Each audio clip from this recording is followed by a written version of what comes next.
நடந்து கொண்டிருக்கின்ற இந்தியாவுக்கும் ரஷ்யாவுக்குமான யுத்தத்தில், ஐ மீன் வரிப்போரில் யாருக்கு இப்போ முதுகில் வரி வரியாக விழுந்திருக்குன்னு பார்த்தா நிச்சயமாக இந்தியாவுக்கு இல்லை. இந்தியாவுக்கும் சில பாதிப்புகள் ஏற்பட்டிருக்கு, மறுக்க முடியாது. ஆனால் உண்மையான பாதிப்பு என்பது இந்தியாவை விட அமெரிக்காவுக்கு மிக அதிகமாக இருக்குது. அது எப்படி சொல்கிறேன்னு கேட்குறீங்களா? இப்போ இந்தியாவுக்கு அமெரிக்கா விதித்த தடைகள்னால ஒட்டுமொத்தமாக நமக்கு ஏற்படக்கூடிய வர்த்தக நோக்கங்கிறது சுமார் 6 லட்சம் கோடி ரூபாய். 6 லட்சம் கோடி ரூபாய்க்கு நம்ம ஒரு வருஷத்தில் அமெரிக்கா கிட்ட வர்த்தகம் பண்ணிக்கிட்டு இருக்கோம். பதிலுக்கு நாம் அமெரிக்காவிடமிருந்து வாங்குகிற பொருட்கள் சுமார் 4 லட்சம் ரூபாய் வரையில தான், அதாவது 4 லட்சம் கோடிகள் வரையில அப்படின்னு சொல்லப்படுது. மிச்சம் அந்த 2 லட்சத்திலிருந்து 3 லட்சம் கோடி டிஃப்ரென்ஸ் வந்து நம்ம அதிகமாக அவங்களுக்கு வியாபாரம் பண்ணுறோம் அப்படிங்கிறது ட்ரம்ப்போட குற்றச்சாட்டு. அந்த குற்றச்சாட்டின் அடிப்படையில் தான் ட்ரம்ப் இப்போ என்ன பண்ணுறாருன்னா, நம்ம ஈக்குவலாக ட்ரம்ப் பண்ணணும் அப்படின்னு ஒரு பொய்யான அது வந்து பொய்யான காரணம் தான். ஏன்னா இந்தியா வந்து ஏன் 6 லட்சம் கோடிக்கு அதிகமாக பொருளை ஏற்றுமதி பண்ணுதுன்னா, இந்தியாவுடைய உற்பத்தி ஸ்தலம் என்பது, உற்பத்தியாளர்கள் என்பவர்கள் மிக அதிகமானபடி.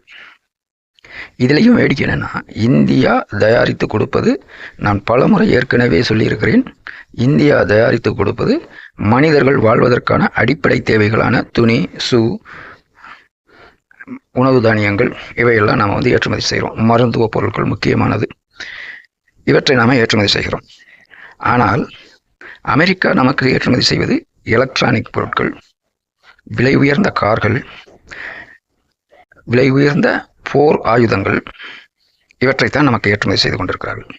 நாம் செய்வது அமெரிக்கர்களை வாழ்விக்கக்கூடிய, அமெரிக்க ஒவ்வொரு பொது குடிமகனின் வாழ்க்கைக்கு தேவையான ஒரு பொருள்களை நாம் சப்ளை செய்து கொண்டிருக்கிறோம். ஆனால் அமெரிக்கர்கள் நமக்கு தருவது மின்னணு சாதனங்களையும் மற்றும் ஆடம்பர பொருளான அதிக விலை உயர்ந்த கார்களையும் மனிதர்களை அழிக்க பயன்படுகின்ற ஆயுதங்களையும் தான் நமக்கு சப்ளை செய்கிறாங்க. இதில் அவங்க செய்கிற இது வந்து எதுவுமே மனிதர்களுக்கு அத்தியாவசியமானது கிடையாது, ஆடம்பர பொருள் தான். எலக்ட்ரானிக்ஸ் உட்பட எல்லாமே ஆடம்பர பொருட்கள் தான், அத்தியாவசிய பொருட்கள் கிடையாது. ஆனால் நாம் செய்கிறது என்ன? அவர்களுடைய உடை, உணவு, காலணிகள், வைரங்கள், அவர்களை அழகுபடுத்துவதற்கான வைரங்கள், இந்த மாதிரி மனிதனுக்கு தேவையான, சராசரி அமெரிக்கனுக்கு தேவையான எல்லாவற்றையும் நாம் கொடுத்து கொண்டிருக்கோம். இந்த நிலைமையில் இந்தியாவில் வந்து தொழிலாளர்கள் அதிகம், மக்கள் தொகை அதிகம், அதனால் கம்பெனிகள் அதிகம்.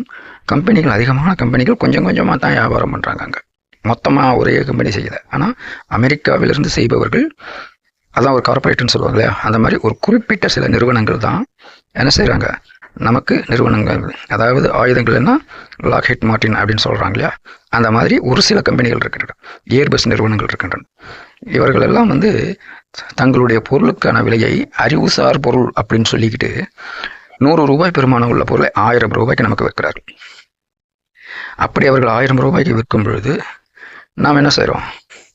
அந்த பொருள்களுக்கு மேற்கொண்டு 50% வரியை விதிக்கிறோம். ஏன் அப்படி விதிக்கிறோம் அப்படின்னு பார்த்தீங்கன்னா, இது ஆயுதங்களுக்கு பொருந்தாது. ஏன்னா ஆயுதம் வந்து அரசாங்கத்தின் இது. நாம் சொல்கிறது மனிதர்கள் பயன்படுத்தக்கூடிய ஆடம்பர கார்கள், எலக்ட்ரானிக்ஸ் பொருட்கள், இந்த வகையாளர்களுக்கு பொருந்தும்.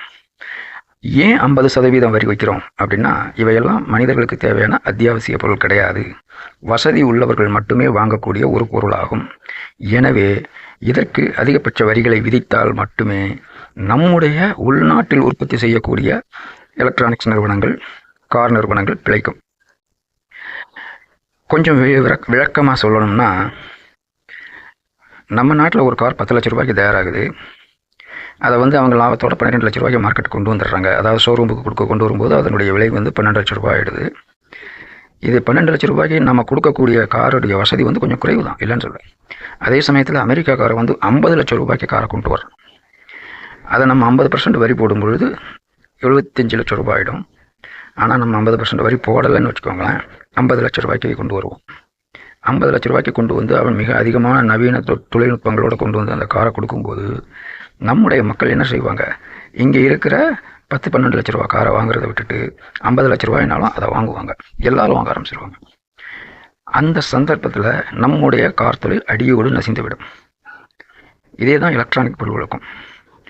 இந்தியாவில் ஒரு டிவி தயாரிக்கிற நிறுவனம் சுமார் 20 ரூபாய்க்கு, அதாவது ஒரு உதாரணத்துக்கு வச்சுக்கோமே, 42 இன்ச்சு டிவியை 20,000 ரூபாய்க்கு தயாரிக்குதுன்னா, அமெரிக்காவில் இருக்கிறவன் அவன் வந்து பெரிய அளவில் உற்பத்தி பண்ணக்கூடிய ஒரு கம்பெனி வந்து ஒவ்வொரு நாளைக்கும் ஆயிரக்கணக்கில் லட்சக்கணக்கில் உற்பத்தி பண்ணக்கூடிய வசதி வாய்ப்புகள் படைத்தவர்கள்.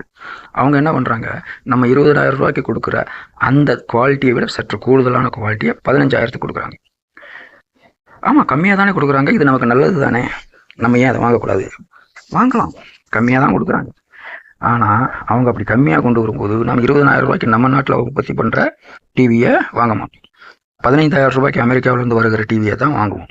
அப்படி வாங்கும்போது என்ன ஆகும்னா, நம்முடைய உள்ளூர் டிவி தொழில் நசிந்து விடும். டிவி தொழில் நசியுது அப்படின்னு சொன்னால் அந்த தொழிலாளர்கள் பாதிக்கப்படுகிறார்கள், அந்த கம்பெனிகள் நஷ்டமடையும். அந்த கம்பெனி நஷ்டமடைவதால் அந்த கம்பெனி இல்லாமலே போகும். அந்த தொழில்நுட்பத்தில் மேற்கொண்டு வளர்ச்சிகள் குறைந்துவிடும். அமெரிக்கா வளர்ச்சிக்கு, அமெரிக்காவின் தொழில்நுட்பத்திற்கு நாம் நிரந்தரமாக அடிமைகளாக இருக்க வேண்டும். எப்போது அவர்கள் டிவி கொடுப்பார்கள் என்று தான் பார்க்க வேண்டும். அதே இது இப்போ இந்தியாவில் வந்து அந்த கார் கம்பெனிகள் எல்லாம் நசிந்து விட்டதென்றால் அதன் பிறகு அவர்கள் தாறுமாறாக விலை ஏற்றுவார்கள். இப்போ அந்த 15,000 ரூபா டிவி கொண்டு வர்றாங்கன்னு வச்சுக்கோங்க, ஒரு 50% வரியை போடும். 15,000 ரூபாயில் 7,500 ரூபா, அப்போ 25,000 ரூபா. அதே டிவி வந்து 25,000, அதாவது நம்ம ஊர் டிவி 20,000 ரூபாய்க்கு கொடுக்குறாங்கன்னா அமெரிக்க டிவி 25,000 ரூபான்னா கொஞ்சம் யோசிப்பாங்க. அந்த அமெரிக்க பொருளை வாங்குறதை விட உள்ளூர் மக்கள், ஏழை மக்கள், நம்ம நாடு வந்து நடுத்தர மக்கள் தான் அதிகம். பணக்காரர்கள்ங்கிறது விரல் விட்டு எண்ணக்கூடியவர்கள் தான். நடுத்தரவாசிகள் மற்றும் ஏழைகள் தான் நம்ம நாட்டில் அதிகம். அப்படி இருக்கிறதுனால நடுத்தர மக்கள் நம் நாட்டு டிவியை வாங்கணும், நம்ம தொழில் ஆதரிக்கணும்னா அந்த தொழிலில் கிடைக்கிற லாபம் வந்து நம்ம தொழிலாளர்களுக்கு தான் சம்பளமாக போகும். சிலர் சொல்கிறாங்க இல்லையா, அம்பானி சம்பாதிக்க அதானி சம்பாதிக்க நம்ம வாங்கணுமா? நீ வாங்காத. அம்பானி சம்பாதிக்கிறதுக்கு அதானி சம்பாதிக்கிறதுக்கு டிவி வாங்க மாட்டீங்கன்னா அம்பானியோடைய இதில் அம்பானிகிட்ட வேலை செய்கிற லட்சக்கணக்கான தொழிலாளி வேலை இழப்பான். அதனால் நாட்டுக்குள்ள ஒரு பொருளாதார மந்த நிலை ஏற்படும். வேலை இல்லாதவங்க என்ன பண்ணுவாங்க? அடிப்படையிலேயே மிகுந்த சிரமத்திற்குள்ளாவார்கள். அப்படி ஆகும்பொழுது நம்முடைய பொருளாதாரம் மறைந்து நம்முடைய நாட்டின் பொருளாதாரமே சேதப்படும். அதுக்கு தான் பிரதமர் அவர்கள் என்ன சொன்னார், நம்முடைய நாட்டிலேயே தயாரிங்கள், மேக் இன் இந்தியா அப்படின்னு ஒரு திட்டத்தை கொண்டு வந்து செய்ய ஆரம்பித்த பிறப்பு தான் இன்னைக்கு நம்ம பல்வேறு பொருள்களை வெளிநாடுகளிலிருந்து வாங்குறத இப்போ உள்நாட்டில் தயாரிக்கிறோம். இதனால என்ன ஆகுதுன்னா, அந்த பொருள்களுக்கான வேலை வாய்ப்பு நம்ம இந்தியர்களுக்கே கிடைக்கும். அதே சமயத்தில் நாம் சம்பாதிக்கிற, அரும்பாடுபட்டு சம்பாதிக்கிறோம், விவசாயத்தில் சம்பாதிக்கிறோம், அறிவுசார் தொழில்களை செஞ்சு வெளிநாடுகளில் போய் வேலை செஞ்சு நம்ம நாட்டுக்கு பணம் கொண்டு வருவோம். இதையெல்லாம் திருப்பி நம்ம நமக்கு தேவையான எலக்ட்ரானிக்ஸ் பொருள்கள் அப்படிங்கிற மாதிரி திருப்பி வெளிநாடுகளுக்கே கொண்டு போகாமல் நம்ம நாட்டு மக்களுக்குள்ளேயே நாம் பயன்படுத்துகிறோம். இது அம்பானி அதானியும் சம்பாதிக்கிறான்னா, அம்பானி அதானியும் கொண்டாந்து பூட்ட போகிறதில்ல. அவன் சம்பாதிக்க ஒவ்வொன்றா கம்பெனி துவங்க தான் தொழிலாளர்களுக்கு வேலை கிடைக்கும். தொழிலாளர்களுக்கு வேலை கிடைக்கத்தான் நாடு செழிக்கும். அதனால் இந்திய தொழிலதிபர்களை அழிக்கக்கூடிய இந்த அம்பானி அதானி கோஷத்தை தயவு செய்து மக்கள் மறந்து விட வேண்டும். அம்பானியையும் அதானியையும் நாம் கடவுளாக போற்றணுங்க. அம்பானியும் அதானியும் நல்லா செழிப்பாக இருந்தால் தான் நம்ம நாடு செழிப்பாக இருக்கும். அம்பானி அதானி போன்ற தொழிலதிபர்கள், மிகப்பெரிய தொழிலதிபர்கள் அழிஞ்சிட்டாங்கன்னா அந்த மிகப்பெரிய தொழில்களை எல்லாம் வெளிநாட்டுக்காரன் தான் வந்து செய்வான். அவன் தான் சம்பாதிச்சதை அவன் கொண்டு போயிடுவான்.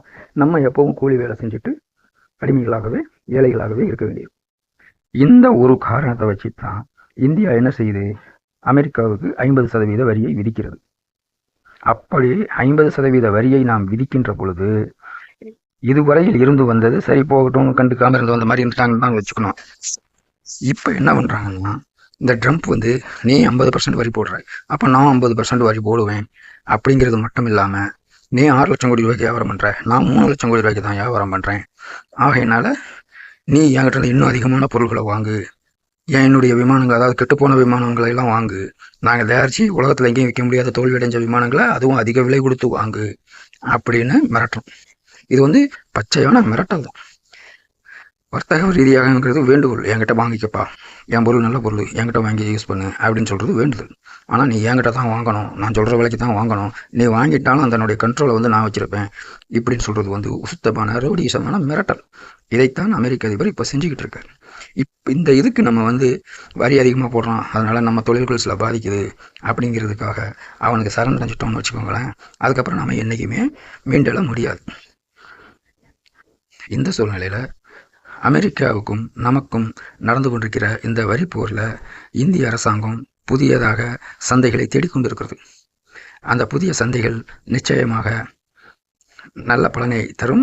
என்ன கொஞ்ச காலம், ஒரு 3 மாதத்துலேருந்து 6 மாத காலம் வந்து நம்முடைய தொழிலதிபர்கள் வந்து இதை வேறு எங்கே கொண்டு போய் விற்கிறது, அமெரிக்காவுக்கு இது வரைக்கும் விற்றுக்கிட்டு இருந்த பொருட்கள் தயாரித்தவங்க போகிறோம் வேறு எங்கே கொண்டு போய் விற்கிறது அப்படின்னு முழிப்பாங்க. சில கொஞ்ச காலத்துக்கு தொழிலதிபர்களுக்கு, தொழிலாளிகளுக்கு வேலை இல்லாமல் போகும். ஆனால் அதை வெகு சீக்கிரமாக சரி கட்டுறதுக்கு நம்முடைய இந்திய அரசாங்கம் முயற்சி பண்ணிக்கிட்டு இருக்காங்க. பல நாடுகளுக்கு போய் பேசி வந்து இது பண்ணிக்கிட்டு இருக்காங்க. அமெரிக்காவினுடைய மிரட்டலுக்கு நாங்கள் பணிய மாட்டோம் என்பதுதான் இந்தியர்களின் ஒருமித்த செய்தியாக இருக்கிறது.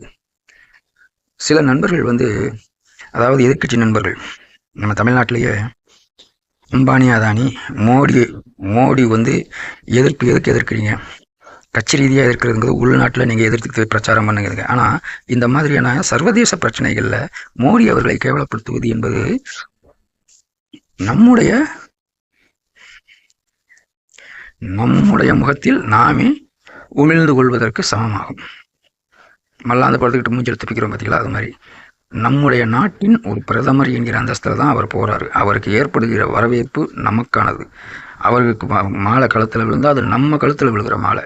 ஒவ்வொரு இந்தியனுக்கும், அவன் நீ எதிர்கட்சியாயிரு, திமுகவாயிரு, காங்கிரஸ் ஆயிரு, விசிகாவாயிரு, தாவாக்காவாயிரு, ஏதோ ஒரு கட்சியாயிரு, அதிமுகவாயிரு, பாஜகவாயிரு, யாராக இருந்தாலும் பிரதமருடைய கழுத்தில் விழுகிற மாலை நம்முடைய கழுத்தில் விழுகிற மாலை. அவருக்கு ஏற்படுகிற அவமானம்